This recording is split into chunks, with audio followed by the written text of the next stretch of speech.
Good morning, Callahan students. This is Mr. Dotson. Just wanted to say, check in with you and let you know how things are going and make sure you guys are doing all right. We miss you. We um we miss seeing your faces and the noise in the building and in the hallways at school. But we're not in control of any of this. So enjoy your time with your families, your siblings, friends.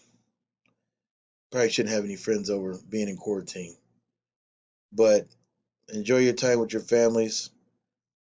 Eventually, we will get through this. Make sure you're doing some work at home. I know some of you are probably rolling your eyes right now, but that's okay.